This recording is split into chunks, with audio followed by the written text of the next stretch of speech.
Alright, welcome to All Things Outdoors. If you know me, you know that I love all things outdoors. That's one of the reasons why I named my channel that. So I love to go out in the woods.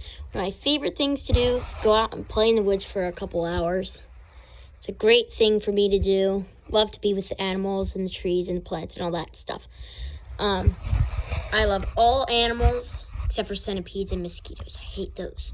Those are not good. But anyway, we're going to be talking about toads today. Specifically, American toads. So American toads are only available wild caught. You cannot get them from the pet store. They are only available wild caught. So you can get them, you can catch one yourself. They're very common. But you cannot buy them at the pet store, captive bred. If you find them, I would only suggest taking I'm not suggesting you go out and catch and keep a toad, but if you do, then it's good if you get a baby toad, because those are the ones that usually don't make it. They usually get eaten by something, or they either get eaten by stuff, or they get stuck in things, and they get into all sorts of bad situations, and they usually don't make it. So if you catch a baby one, then you can give it a chance to grow up and live its full life as a happy, fat little toad. So they get a little bit bigger than this. Actually, they get quite a bit bigger than this. He's a sub-adult. So he's very fat. And you want to give them a diet of crickets. So I'll show you that. I'm going to put the toad back. This is my setup. So first we're going to be talking about tanks for toads. If you have a toad, you want to give them like a 10-gallon tank. Maybe a 15. I mean, really the tank can be as big as you want it to be. You don't want it to be any smaller than a 10-gallon. You want to give them some space to roam around. You don't want them to be like kind of in a cramped, tiny room. You want them to be happy, where you can roam free. And they use every bit of their tank space.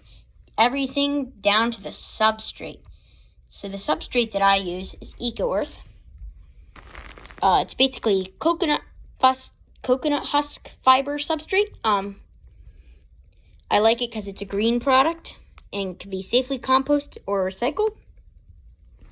So you can see it's basically just coconut husk fibers. You can use it for like frogs, lizards, and hermit crabs, I guess. Many other things besides that.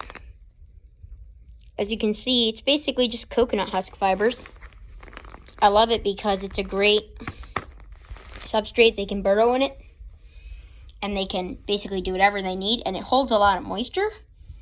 You also want to have about 10 gallons so they can roam free. And basically, now we're going to talk about hides. So you don't really need too much more than a basic hide. You want to give them something that they can go underneath of and like feel safe and secure, like sleep or something like that, shed their skin, all that nonsense. You can do just standard half log. I like this one because I think it looks nice. Toad likes it. He goes in there a lot. As you can see, the toad is very jumpy today. I think he knows I'm going to feed him today.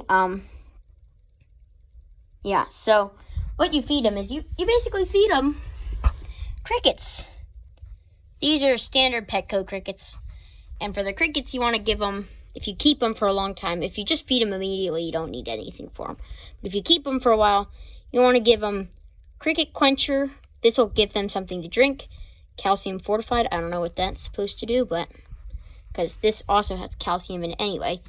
And then for food, you want to give them, I give them the Fluker's Orange Cube Complete Cricket Diet. It's a great little diet for them. And then I give them the Fluker's Cricket Quencher. It's their drink, because they can't really drink liquid water. They have to eat it. It's a great company, Fluker's. Don't know too much about them, but they make nice cricket diets. So yeah, and that's the crickets. And I just have them in a little plastic terrarium. For plants and cage setups, what you would want to have is you want it to be kind of cluttered, actually. They like to feel like they like to burrow down into all the little nooks and crannies and all the little places and little hidey holes. You want to give lots of plants, lots of things to hide underneath of. I'm going to get a new log, but for now, we have this log in the water bowl. And I have a plant there. I'm nursing it back to life. It kind of almost died because he is not very careful and he likes to trample things. As you can see, he kind of trampled that one. Also, you want to give them, and for vitamins for the toads, I just give them the Herptivite multivitamins with beta-carotene. And then for calcium, I give them Fluker's Repticalcium with vitamin D3 and no phosphorus because they get phosphorus from the crickets. I also give them, that's about all I do for food. As you can see, they use every bit of their substrate. They use every bit of the cage space that they have. They love to burrow in the substrate. Sometimes he burrows himself completely, but it looks like today he's just built himself a little hole. And look at that, he's burying himself right now. Isn't that cute? So he's a great toad. I give him a basking rock. The basking rock is basically so they have a place to warm up. And you want to have, and then for lights. Now, for toads, you don't actually need lights. You can just use the natural light in the room or like from the sunlight, from the windows and stuff. But I chose to give them lights.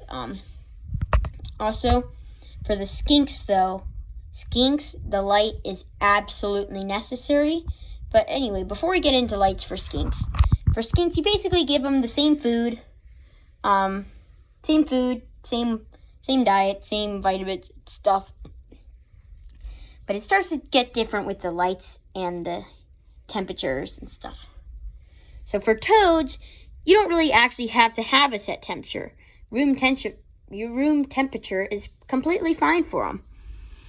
I have, it's basically 90 degrees in there. And then for humidity, you want to have it around like 60, 70, maybe 80% is good. Like you don't want to go too much higher than 80% because then you're going to grow mold. But I have it at 35 right now because I haven't given them water. But they're going to get water today. He was sitting in the water bowl all day, so that's why it's dry. It's usually full. I think it might have a leak, so I'll probably have to patch that up. But other than that, nothing really else going on for that. And for the, but for lights and heat, so for skinks, you want to have it around 80 to 90 degrees. It can get down to 70s in the nighttime. Even the 60s, they don't really mind that. But you don't want to get too much lower than that, because then they think it's hibernation and they have to go back to sleep for the winter.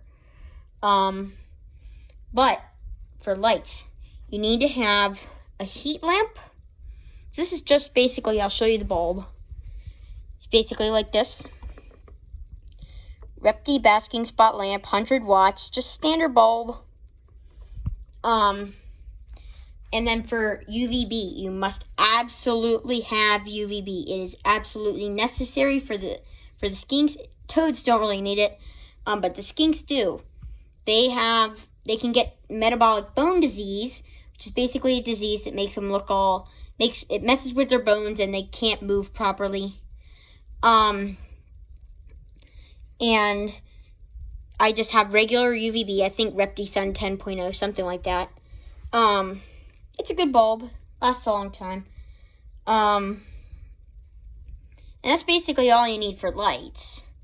For heat and temperature, so we already talked about that. That's basically all there is to toad and skink care. Skink care is basically the exact same as the toad care. Not very much different. That's basically all there is to it. So as far as that goes, it's about it for skink care and toad care. And we'll see you on the next video, and happy herping.